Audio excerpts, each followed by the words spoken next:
দেশের এই সংকট শেষ হওয়া দরকার এবং একটা অর্থবহ নির্বাচন সবার দীর্ঘদিনের আকাঙ্ক্ষা। কারণ 3 বার পরপর মানুষ ভোট দেওয়ার সুযোগ পায় নাই।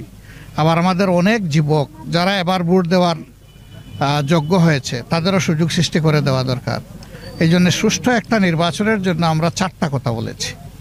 সংস্কারটা হতে হবে, বিচার দৃশ্যমান হবে, তারপরে জুলাই যেটা ঘোষণা যেটা সেটা হবে, এরপরে নির্বাচনের সমতল মাঠ, সবার জন্য সমান মাঠ তৈরি করতে হবে।